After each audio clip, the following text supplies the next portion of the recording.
বল মধ্যমাঠের দিকে বল পেছনে আবু সাইদ বাংলাদেশ জাতীয় দলের মধ্যমাঠের প্লেয়ার কাতুল পালন এরকমই খেলেন আবু সাইদ। আমার মনে আছে বিশেষ করে দিনাজপুর জেলার ফুলবাড়ি উপজেলায় বিমলপুর মাঠে তার যে পারফরমেন্স আমরা দেখেছিলাম বিগত বছরে, বিশাল মাঠ, সেই মাঠের মধ্যমাঠ থেকে গোল করবার মতো অভিজ্ঞতা রাখেন তিনি।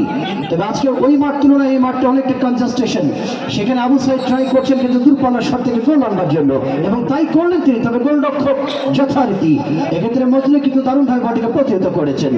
অবস্থা অফসাইড।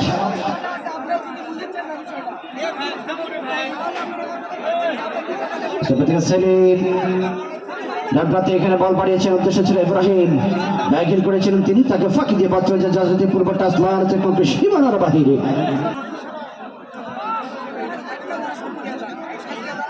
চৌধুরী বল পেয়েছেন ইব্রাহিম, রাইট উইং থেকে ব্যবহার করছেন সজ্জিত খেলোয়াড়, আবার ইব্রাহিমকে যোগান, গোলমুখে শট ছিল অবস্থায়।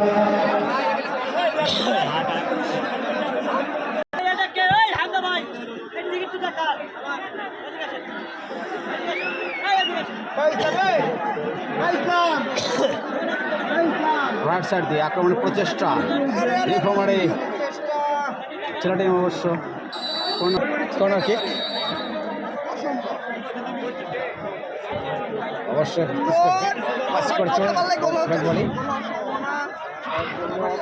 আবারও আবু সাইদ রাইট সাইড দিয়ে, আবু সাইদ দেখছে কাকে দিবেন, আস্তে করে দিয়েছে, লক করেছে। এখন পর্যন্ত আক্রমণে নীলফামারী, আক্রমণে সুন্দর আক্রমণ সাজিয়েছে।